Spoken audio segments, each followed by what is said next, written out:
Salut, bienvenue dans ce nouvel épisode de mon vlog solopreneur. Aujourd'hui, je voulais te parler d'un concept super important pour le freelance, savoir pivoter et savoir se spécialiser. Pour t'en parler, quoi de mieux que t'emmener à la rencontre de freelances qui viennent de récemment pivoter dans un tout nouveau domaine d'activité. Ce domaine, c'est le Web3 et je vais t'emmener avec moi à Lisbonne. J'y étais pour la Non-Fungible Conference. On va regarder ensemble comment te spécialiser dans ton activité de freelance et qu'est-ce que ça peut t'apporter en tant que solopreneur.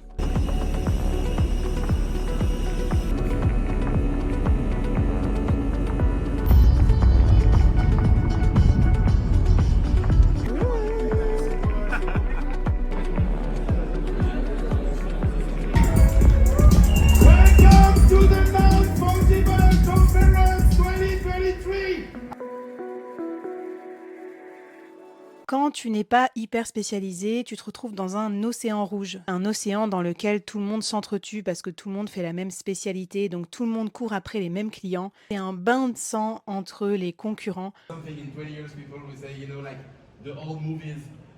Tu sais que tu es dans un océan rouge quand beaucoup de freelances font la même spécialité que toi, mais pour moins cher, quand le client te considère comme une commodité.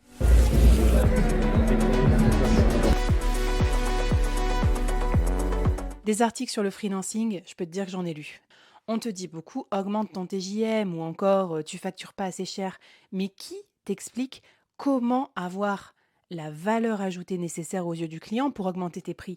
Je me suis emparée du sujet quand j'ai construit l'accélérateur solopreneur. J'ai voulu donner des armes aux freelances pour transformer leur expertise, leur vente de temps en quelque chose d'encore plus rare, d'encore plus désirable, d'encore plus rentable.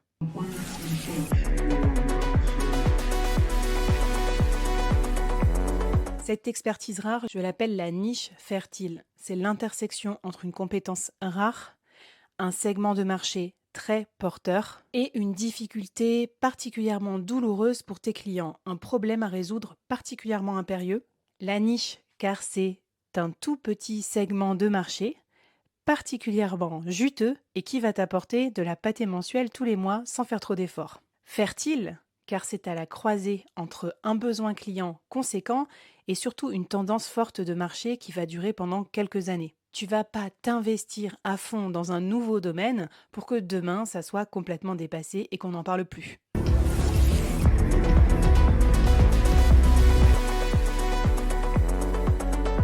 Pas beaucoup en fait à avoir déjà travaillé sur des vrais dossiers Web3. En fait, ça me permet surtout d'avoir une longueur d'avance. Alors au début, j'osais pas trop le faire et je me sentais pas expert dans le domaine. J'ai augmenté progressivement mes zonos. J'ai augmenté de bien 20% mes zonos en pourcentage taux horaire, tu vois. À peu près 40% de ma clientèle qui sont des dossiers Web3. Ça m'a permis effectivement de découvrir de nouveaux horizons, de nouveaux projets, de m'adapter au niveau compétences, non seulement technologiques mais aussi des soft skills.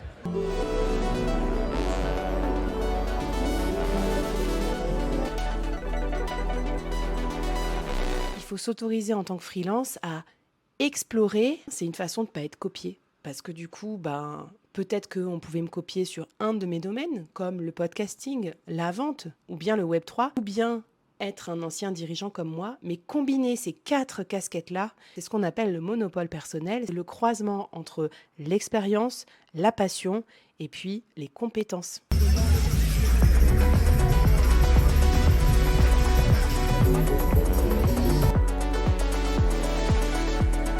Quand tu es freelance, tu peux changer d'activité quand tu veux. Personne s'en rendra compte. Donc n'hésite pas à pivoter, changer de secteur d'activité, changer un tout petit peu de métier, changer d'approche ou changer de persona pour trouver cette fameuse niche fertile. Cette niche fertile, elle te donnera une expertise bien payée et rentable et elle te permettra de commencer à te diversifier sur tes autres paliers de solopreneur. Mais comment on fait pour pivoter ? Comment on fait pour se former ? Comment on fait pour changer de domaine d'activité ? Suis-moi, je vais te présenter quelques flitters qui ont fait cette démarche récemment.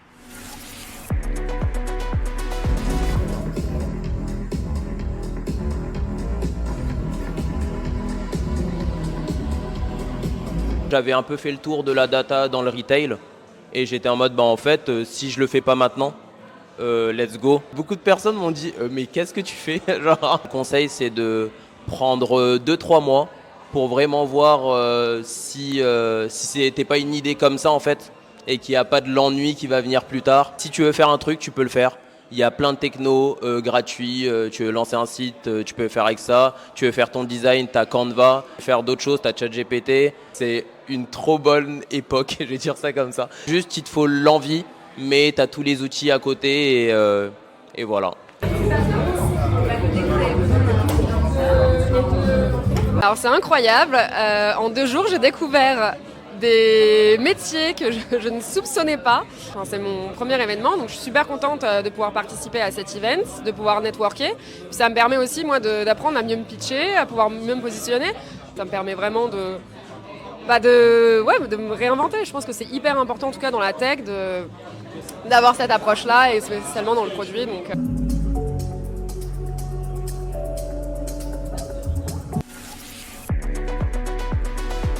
Ta niche fertile, elle est peut-être pas dans le Web3, elle est peut-être ailleurs. Mes conseils pour la trouver, pose-toi ces questions. Et si tu as besoin d'aide, rejoins l'accélérateur Solopreneur.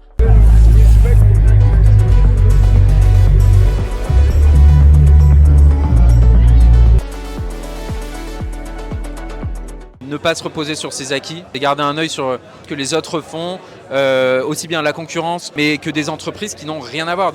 Continuer à garder des idées rafraîchissantes.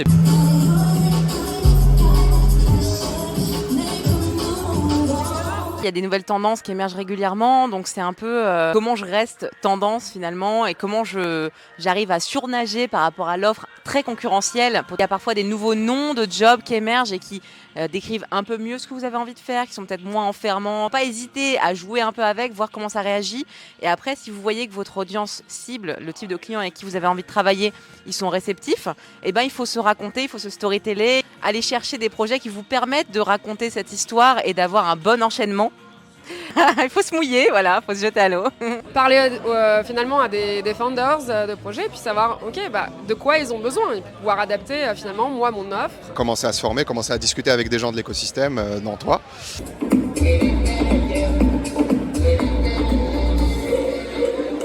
Salut Houssen, ça va? Salut. Alors, avoue, t'as pivoté dans la crypto pour te faire inviter aux soirées Web3? Même pas. N'arrêtez pas de me traiter de boring, donc voilà, j'ai voulu prouver le contraire.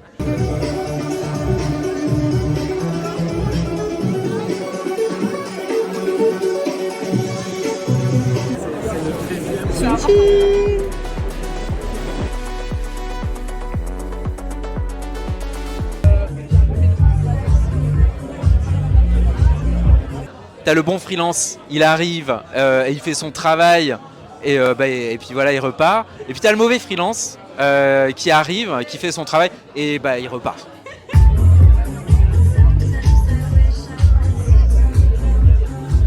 Avoir quelqu'un qui a eu des expériences différentes, pas forcément que dans le milieu dans lequel je suis, et pouvoir apporter des idées nouvelles et quitte à nous bousculer un petit peu sur les idées reçues qu'on aurait, sur notre travail un peu plan-plan du quotidien, quoi.